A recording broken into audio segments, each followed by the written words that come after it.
Well, Mr. Benjamin, welcome to Meet the Trainer session. To start with, tell us, how did you become the English trainer? From where did this idea come in, and how did you feel like now I want to become a teacher? I really appreciate having me. For me, it started very casually. I was, first year university student, and my university had this program of kind of being friends with one foreign student for Mm, cultural exchange. So that was kind of the step forward. You would, teach them the language, about the culture, and they would teach you a little bit about their culture, their background. And I really enjoyed the program that you could just learn about each other's language and culture, and they were benefiting because they were learning English. And from there, I kind of like took a step further and participated in a program in my next university, which was basically teaching English to international students who were coming to campus with inadequate English knowledge. So I was, basically just having classes, filled with people from everywhere, and mm. I was basically just providing them with the basics of English, what they needed to be able to study in America, Mm. and then just took a step further and just started to teach online and ended up in Fluency. Wonderful. So tell me about the first time classroom experience when you entered into the class and it's the first time you're going to interact with a number of students. What were you feeling at that moment? Were you nervous or were you confident quite from the first session? Because all of us have sat in those classrooms before, Hmm. so I just felt like, what, one of those students could be me, Hmm. just sitting in that class. So if you just identify with your experiences, in your classroom, you would be like, okay, so what does this student want, and how could I help this specific person and the other students to be able to achieve their goals, why they came to this class. It would be great. From just, I would take the focus off of myself and on to the students who are in the class. Hmm. Well, you started with the classroom experience, of course, and now you are an eminent part of this fluency program. So, in the fluency, we are delivering the online classes. So, what did you feel about this transition from shifting from the physical classes, in-person classes, to these online classes? I think, like the online trend is inevitable. With the digital revolution and I think eventually, everything is going to be online, and vast majority of education is going to be online. So I would say, fluency is taking a step, to the future and providing education English at the convenience of your home or your car. I've had students, who have had classes with me in their car, and they were Hmm. like, what, I just have a little time after work or after whatever, and I just want to have my English class. And then before I would do something else. Hmm. That's, I think, is very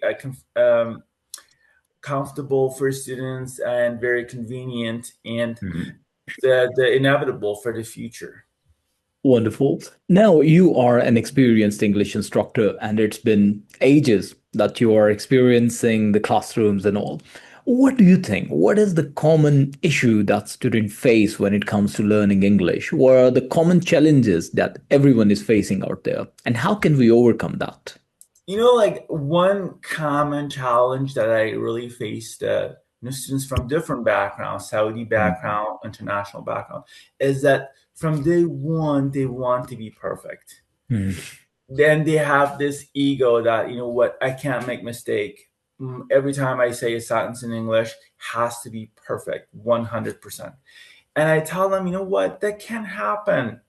Everybody needs to make mistakes. It's just like a baby when he's starting to walk. you have to fall down many, many, many, many times until you learn how to walk.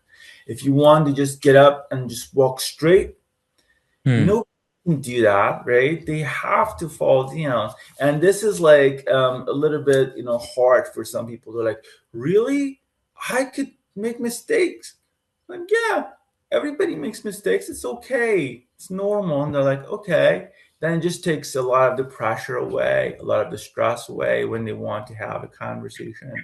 And they just say whatever is in their mind. And it doesn't have to be perfect. True. If I request you to give us some tip, any strategy to understand or maybe to learn this, that it's okay to make mistake, how to make up my mind that even if I'm making mistake, that's okay in front of the instructor, even when I'm speaking in let's say with my colleagues, with my neighbors, with my class fellows, it's okay. How can I make up that mindset? I would say it's more about the attitude that you have this kind of like fun attitude that what, and you just don't take yourself too seriously. That what, I'm just awesome. I can't make mistakes. I have to be 100% perfect all the time. And in life, it's not like that. Hmm. You can't take yourself too seriously. Just having a more lighter attitude, and more inclined to just putting yourself out there, even though if it's not going to be perfect, Hmm. and just try to experience, the culture, the language, and then just try to move forward.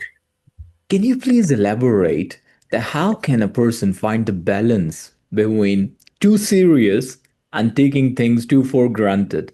Because when it comes to the learning a language, it's very common that people believe now we have to take it seriously. I have to attend these sessions regularly, and I have to be more attentive, focused, and too serious. Now, you use the term that you should not be too serious about learning. No, not learning, in fact, by making mistakes. So tell me the difference between taking something for granted and to be being too serious.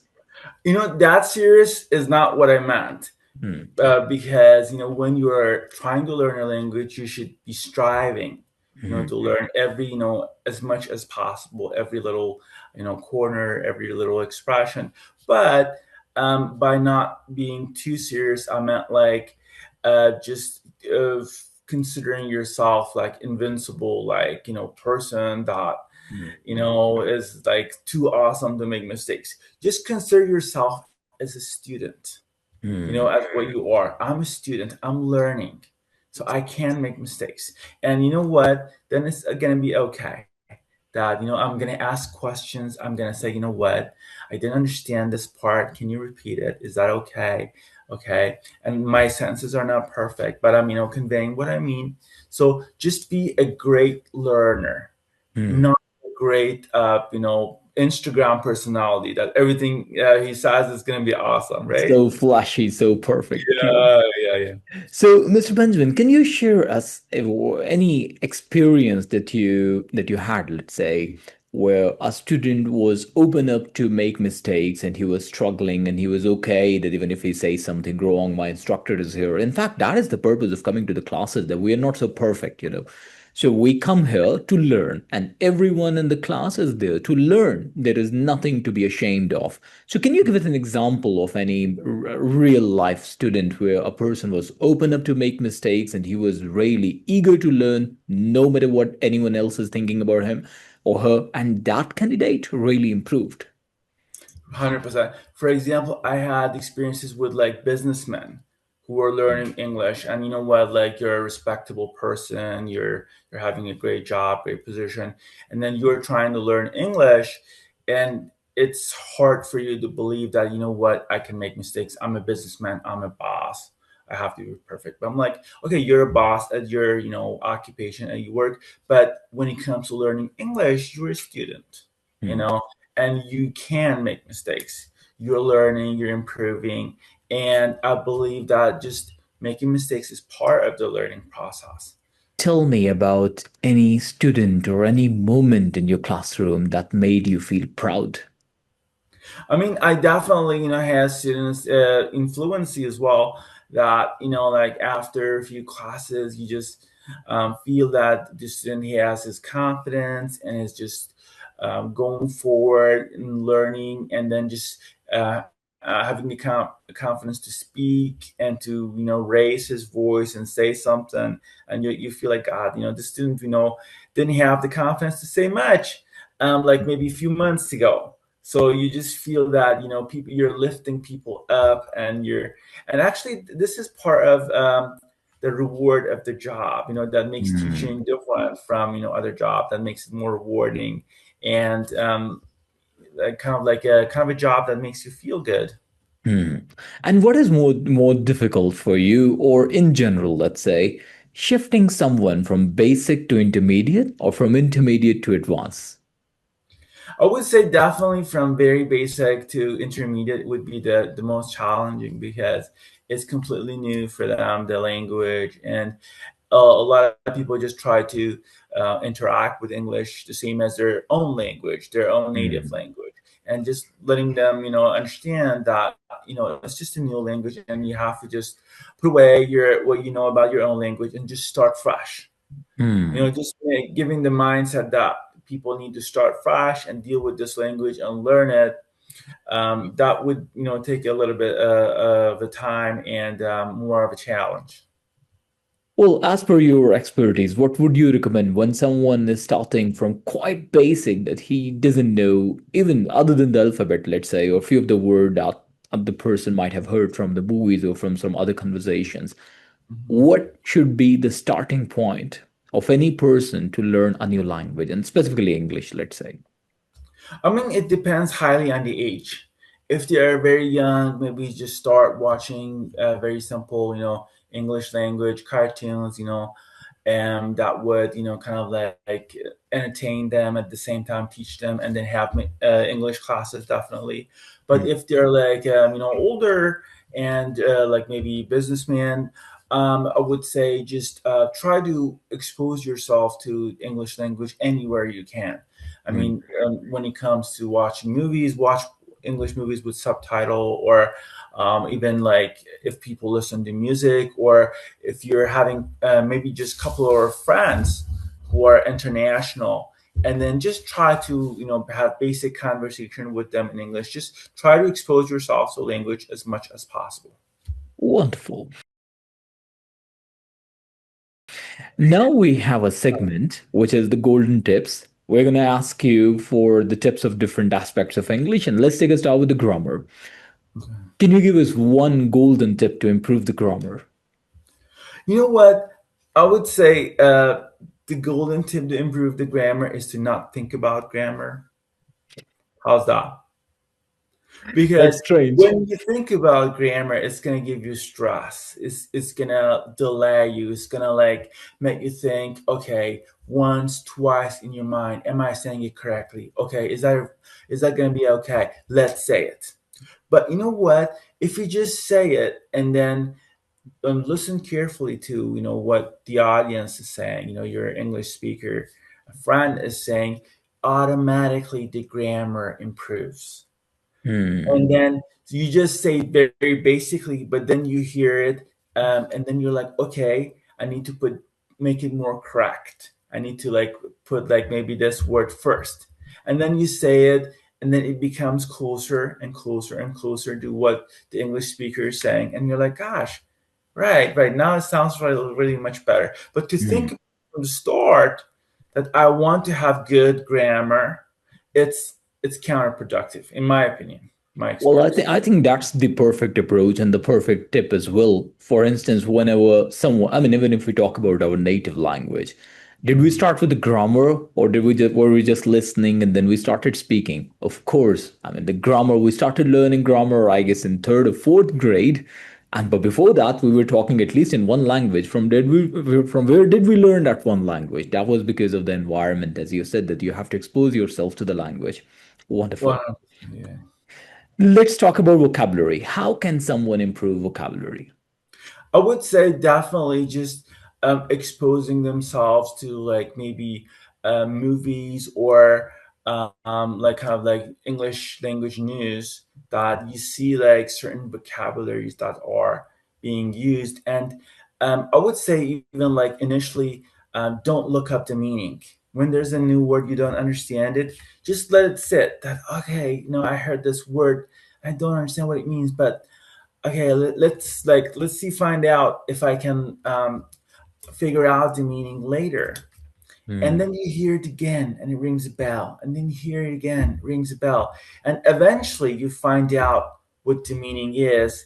And that's when it sticks in your mind. But when if you basically just first time, you hear a word that you don't understand, just look up the meaning, and then you're just gonna be, left with thousands and thousands of words, and it's overwhelming. You're just gonna quit very quickly. Hmm. And I think that's the same approach we apply on our native language as well. We don't carry a dictionary all the time for our native language. So that's the same strategy we have to apply on English. Very good. How can someone become fluent in English?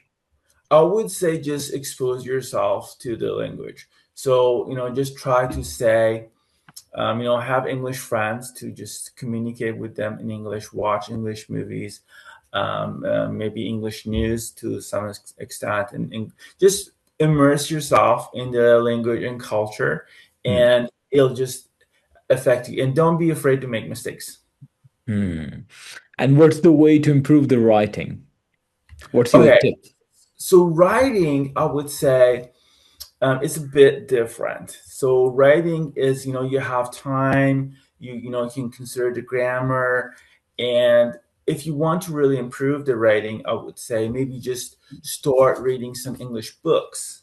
Hmm. You would find out, within different structures, how they're putting the sentences together and the logical leap from one sentence to another one, and then just for example to start writing some stuff, some short essays yourself, and try to edit it online and see, what, okay, so where I made mistakes, and then I can improve it. So it's quite different than speaking because you have all the time in the world to improve it.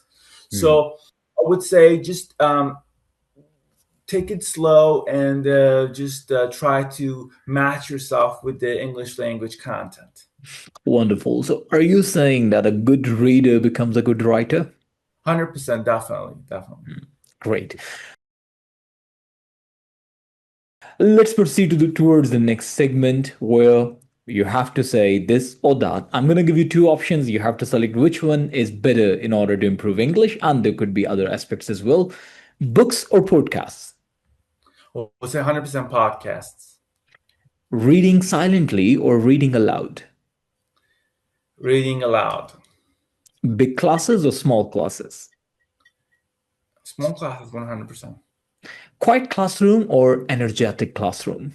Energetic, energetic, 100%.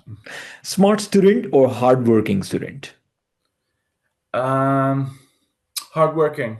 Hardworking, Hmm. 100% hardworking. Whiteboard or digital screen? Um, I would say, digital screen, is more fun. 100, it's like, you encounter, different, graphics, and, it's, and it takes Hmm. more of your, attention. So that's nice. Dictionary or Google? Um, I would say Google because you can also look up the pictures, Hmm. or you can look up, similar sentences and different contexts, different countries. So you have a wide variety of sources Hmm. coming at you instead of just one source, which is the dictionary coming from a specific country. True. Searching the meaning of a word on Google or on AI, let's say on ChatGPT. I would say it depends on the context. If you are, like, for example, writing a letter to an academic, or like to your boss, I would say it's safer probably to search it with AI because Hmm. the meaning is more accurate. But if you're like writing a letter or like talking to a friend, I would say Google is better because it has multiple sources, and brings up multiple results and some pictures as well. So it's more fun to Hmm. interact. Learn alone or learn with friends. I would say maybe there are times that it's best to learn with a friend, because you're gonna be able to. just interact with each other and reinforce the language learning in each other. But there are times that you would need to study by yourself. You can't study all the time with a friend. Hmm. Wonderful. Now, next segment is about ranking. So it's a ranking segment where you have to rank from easiest to hardest. Mhm. There are four skills, as you know: listening, reading, writing, and speaking. Which one is the easiest? And moving on towards hardest. Easiest to hardest. For Listening, reading, students, writing, and I speaking. think yes, 100%. I think for a lot of students that I encounter with, uh, you know, writing was probably the easiest because they encounter the words and they can just figure out like a basic grammar and write something. So writing's generally not a big issue for students. Hmm. And what's the next word? Easiest So there writing. is right writing, listening, oh, and reading. Reading also is a pretty simple as well. Same level as writing. Both of them are very simple because you just read, and majority of people that I work with, they have no problem reading English, and especially like even academics. Like people who have education, they read a lot of their content in English. Hmm. So writing and reading are generally the easiest. Hmm. All And right. then the next one, which is speaking, a lot of people don't have the confidence to speak and they want it to be perfect. So, and they're like shy, they don't want to make mistakes. So, speaking, I would say, is the Hardest um, one.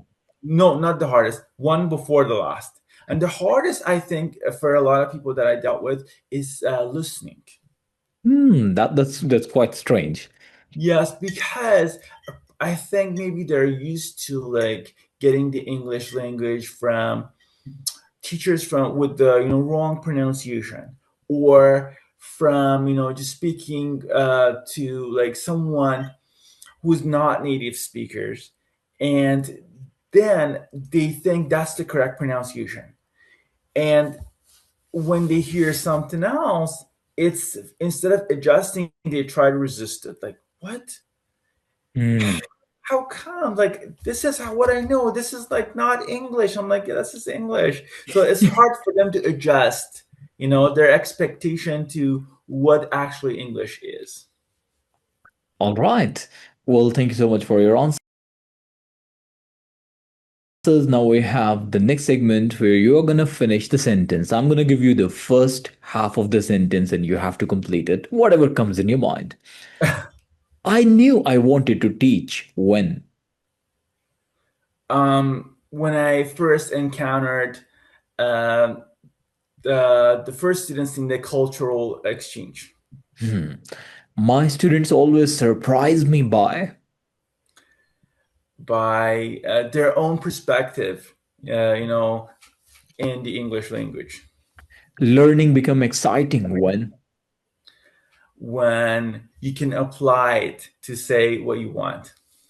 the classroom feels magical When everybody is just empowered to talk, to speak, and Hmm. then you have people coming in and speaking, from different cultures and backgrounds, and it's just, it's a great flow. The best compliment I have ever received is That I really, help someone improve their English. great. If I could tell my younger self one thing, That what I think, this path of teaching English is really rewarding, and just keep at it. success does not happen when.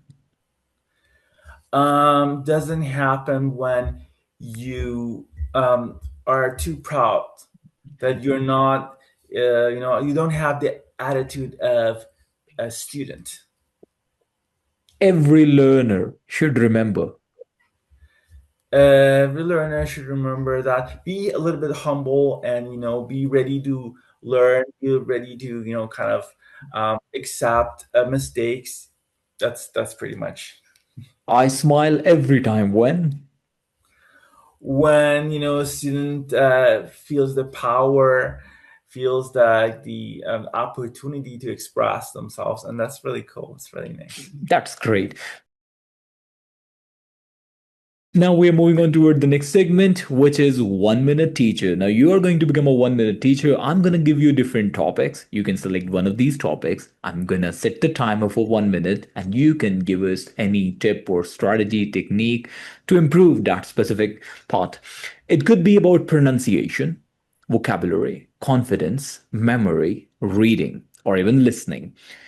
Now, these are the topics. We're going to give you 1 minute, and whatever the lesson you would like to share with us in this 1 minute that might help someone to improve that specific aspect.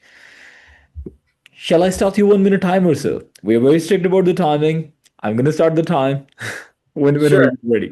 Wonderful. Your 1 minute starts now. Okay. So basically my tip for just improving anything would be that